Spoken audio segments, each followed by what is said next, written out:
tubaye ikaze kuri Rugimana Talk Sport kuri wa gatandatu. Ibinyamakuru byo mu gihugu cy'Ubutaliyani byo byanditse iki?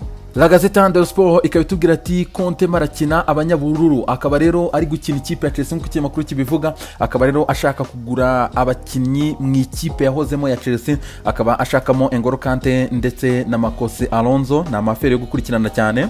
La Gazzetta dello Sport kandi kabiri kwibaza ati barafungura cyangwa ntago bafungura, akaba rero ari abayobozi mu gihugu cy'Ubutaliyani bifuza ko stade zafungurwa hagati mu kwezi kwa 10, gusa ariko ikipe ya Juventus ikayamaza gutanga ubusabe mu buyobozi bw'igihugu cy'Ubutaliyani isaba yuko umukino wayifungura n'ikipe ya Sampdoria nibura babaha nibura abafana 1000 baza muri stade. Mu gihe ikinyamakuru kitubwira ati ibintu bitangiye kugenda bijya mu buryo kuko mu gihugu cy'Ubudage bo bamaze kubemerera nibura abafana 10,000 muri stade. La Gazzetta dello Sport ikaba itubwira yuko ikipe ya Juventus iri mu ibara ry'umutuku, nyuma y'uko rero Juve itangaje ku munsi w'ejo ko yagize igihombo sezo ishize cya miliyoni 71 z'amayero. Akaba kandi ikinyamakuru kinakomeza kitubwira yuko igihombo gishobora no kwiyongera cyane nyuma yo gutakaza Gonzalo Higuain. Ari nako kandi ikinyamakuru kitubwira ko ikipe ya Juve iri mu bibazo bya attaque mu by'ukuri, ikaba rero yifuza gutangira sezo ikoresha Ronaldo ndetse na Kulusevski mu gihe bagitegereza Luis Suarez.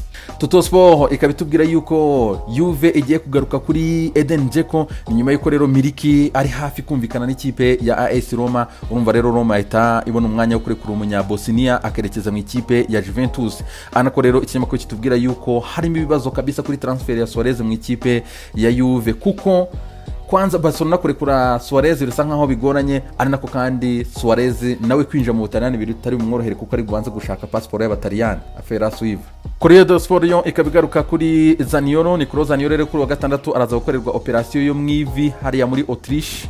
Akaba kandi ikinyamakuru kinatubwira yuko Lautaro Martinez rero agiye kugaruka muri dosiye z'ikipe ya FC Barcelona, ni nyuma yuko Bartomeu ngo yamaze kuganira na Jorge Mendes kuza kubafasha kuri transfer ya Lautaro Martinez akaba yaza mu ikipe ya FC Barcelona. Ariko hagati aho ngaho Barcelona igomba kubanza kugurisha abakinnyi kugira ngo ibone amafaranga meza yo kujya kuhereza ikipe ya Inter de Milan, affaire à suivre nayo.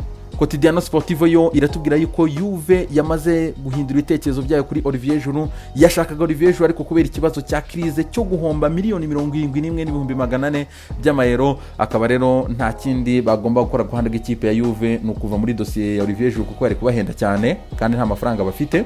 Quotidiano Sportivo kandi kabitubwira yuko Inter de Milan ishobora kuba iri butandukane na Milan Skriniar ugiye kwekeza mu ikipe ya Paris Saint-Germain, mu gihe kandi Inter de Milan igiye kurekura Godin yerekeza mu ikipe ya Cagliari. Kwekeje mu gihugu cya Espagne, ikinyamakuru Sport yatubwira ati ibintu bitangiye kujya mu buryo kuri iki kiragano gishya cya Ronald Koeman. Akaba rero ibintu byose atangiye kubishyira ku murongo, ndetse uyu munsi akaba afite match ya gicuti saa 1 z'ijoro arabakina n'agakipe kitwa Nastich. Ari nako kandi ikinyamakuru kitubwira yuko uyu munsi shampiyona ya La Liga iri buze kuza kuba itangira na match 3 kuri uyu munsi kuri affiche. Ari nako kandi ikinyamakuru kitubwira yuko Premier League iri butangira nayo kuri uyu munsi. Ari nako kandi bagomba no kuba banatangira rero La Liga Smart Bank kabisa, akaba ari icyiciro cya kabiri cyane mu gihugu cya Espagne. Mundo Deportivo ikabitubwira ati Messi aracyari meilleur, akaba rero akiri umukinnyi mwiza cyane. Rero n'amagambo ya Ronald Koeman yatangaje rero avuga ko Messi akiri muri plan ze kandi amukonsidera umwe murerema ifatika cyane izamufasha kuyobora iyi projet nshya mu ikipe ya FC Barcelona, kandi akaba yishimiye ikipe afite kugeza kuri ubu ngubu Ronald Koeman. Anako kandi match uyu munsi rero bafite n'agakipe kitwa Nastich, akaba bari buze kuba badafite Ansu Fati mu kinyamakuru kibivuga. Anako kandi ikipe ya FC Barcelona ikomeje gushaka muri projet zayo ziri imbere kuzazana rero umusore Jules Koundé w'ikipe ya Sevilla, affaire à suivre. Ikinyamakuru AC kikaba kitubwira ati match 3 z'uyu munsi zifungura shampiyona. Akaba rero ikinyamakuru kivuga ati rwose iyi La Liga itangiye ariko ifite ibibazo by'uko corona yabatejemo crise ikomeye cyane kugeza kuri ubu ngubu. Hanyuma ikinyamakuru kitubwira ati nta kindi tuzishimira ni ukureba abajene bacu batoya mu makipe atandukanye, nibo bari excited kabisa kureba kuruta uko twavuga ngo hari abakinnyi bitezwe ngo bikonyoze baje muri iyi La Liga. Akaba rero ikinyamakuru kitubwira yuko bazaba bishimira kureba Unai Simon kwa ikipe ya Bilbao, Isaac kwa ikipe ya Sociedad, Odegaard kwa ikipe ya Real Madrid, Ansu Fati kwa ikipe ya Barcelona, Joao Felix kwa ikipe ya Atletico Madrid, hanyuma umusore Kan In-lee kwa ikipe ya Valencia, Kubo kwa ikipe ya Villarreal na Jules Koundé kwa ikipe ya FC Sevilla. Anako kandi ikinyamakuru kitubwira yuko kubera ikibazo cya coronavirus covid-19 mu by'ukuri cyateje kirize rero amakipe 7 hiyongereho na Real Madrid akaba atarabashije kugura umukinnyi n'umwe ndetse ntiyabashe no gusohora n'igiceri cy'icumi mu by'ukuri kubera gutinya ibibazo bya covid kabisa bikomeje kugenda bizamuka muri amakipe biteza amakrize. Twekeje mu gihugu cy'Ubufaransa, ikinyamakuru L'Equipe cyatubwira yuko Di Maria ndetse na Neymar bazagaragara kuri match ya Paris Saint-Germain ndetse n'ikipe ya Marseille ku munsi w'ejo saa 3 z'ijoro nyuma yuko bakirutse coronavirus covid-19 ndetse no gutsindwa ku munsi wa kane n'ikipe ya Lens. Rero PSG izaba yishimiye kubagarura. Twekeje mu gihugu cy'Ubwongereza, ikinyamakuru Daily Star kadutangiranye nacyo cyatubwira yuko Premier League yagarutse, ariko kandi kitubwira ko Klopp afite umugambi mubisha mu by'ukuri wo kuza kugirira nabi cyane ikipe ya Leeds ngarashaka kwita mu muriro w'ikuzimu. Ikinyamakuru Daily Express cyatubwira ati urakaza neza cyane mu bihe bikomeye. Iyo ni ikipe ya Leeds rero ikaba Klopp yavuze ati ndaza kuyishyiraho umuvuduko nyishyireho umuriro nyotse umuriro mu by'ukuri ku buryo Leeds uyu munsi igomba kumenya yuko yaje muri Premier League kandi ihuye n'ikipe ikomeye irakina match yayitigeze ikinaho mu buzima. Ariko Klopp ikinyamakuru The Sun kandi nacyo cyagarutse kuri Klopp wavuze ati ntago duhindura systeme ni kwa kundi tuje kwataka.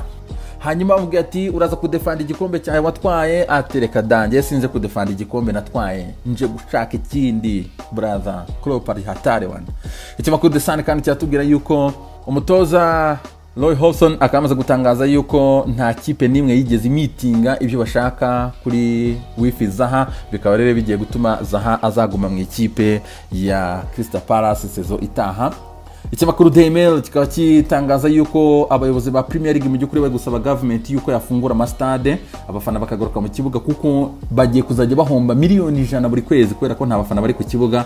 Iyi ni affaire gukurikirana cyane. Anako kandi ikinyamakuru Daily Mail cyaganiriye na Kevin De Bruyne watangaje ibintu byinshi cyane mu by'ukuri, avuga ko ari kuri forume yishimiye ko yatwaye igihembo ku giti cye, avuga byinshi cyane mu by'ukuri, ariko aza no kugaruka rero ku bijyanye na Messi yuko yari kuza mu ikipe ya Manchester City. Yavuze ati niba Messi ataraje nta impamvu yo kwirwa tubigiraho ikibazo cyacyo cyose, mu by'ukuri nta kibazo dufite ikipe ikomeye cyane.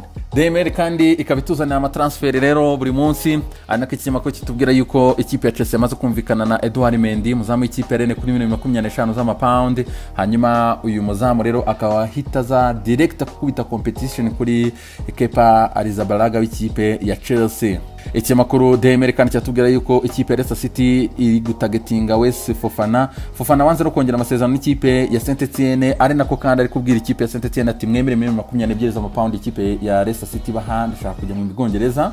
West Bromwich Albion ikaba igiye kurangizanya na Branislav Ivanovic umugabo w'imyaka 36 rero nyuma yuko atandukanye n'ikipe ya Zenit St Petersburg, akaba kuri ubu ngubu rero nta kindi nukuza gusinya mu ikipe ya West Bromwich Albion, ariko ikindi nukubanza gushaka impapuro ze zo gukora, nicyo kintu bariho kuri ubu ngubu.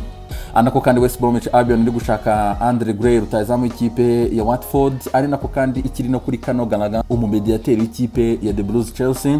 Fulham ikaba yamaze gusinyisha umwaka umwe ntizanyo ndetse bakazahita bamugura £11,500. Umusore Ola Aina wazamukiye mu ikipe ya Chelsea akaba avuye muri Torino mu Butaliyani. Aston Villa ikaba iri kuganira n'ikipe ya Werder Bremen kuri £20 z'amapaundi ku muwinga witwa Mirotel Rashika, akaba bashaka kumuzana, ari nako kandi bari no kuganira n'ikipe ya Arsenal ku bijyanye n'umuzamu Emiliano Martinez, ari nako kandi baramutse batamubonye bahita bajya kuri David Raya umuzamu w'ikipe ya Brentford, ari nako kandi ikipe ya Aston Villa kurwana na Fulham rero kuri rutazamu ikipe ya Bournemouth Joshua King. Tottenham Hotspur ikaba nayo iri kureba situation yose ishoboka kureba ko bazana Troy Deeney rutazamu ikipe ya Watford, ari nako kandi Danny Rose yamaze kumuvinga rwose inzira zirimo ziramwerekeza mu ikipe ya Genoa. Wolves kandi ikaba igiye gutiza rutazamu wabo mu ikipe ya Famalicão akayitwa Leandro Campana, anako kandi ikipe ya Newcastle mu defenseur wabo Florent yamaze kujya mu ikipe ya Deportivo Alaves bamaze kumutizayo, anako kandi Liverpool iri gushaka £20 z'amapaundi ku musore Liam Brewster uri gushakishwa cyane ikipe ya Sheffield United. Reka dusoreze rero muri iSport tubwira yuko Jadon Sancho akaba aramutse atagiye mu ikipe ya Manchester United muri isami igomba kugura umuwinga cyangwa se umwataka, ikaba iri gushaka umwataka w'ikipe ya Rio Moussa Dembele, byanze bakaba bashaka Kingsley Coman ikipe ya Bayern Munich, byanze bagashaka Douglas Costa, byanze bagashaka Gareth Bale w'ikipe ya Real Madrid. Rero izi ngizi na alternative zindi bafite niba Jadon Sancho byanze yuko aza mu ikipe ya Manchester United. Les amis, ibi byiza cyane, weekend nziza cyane.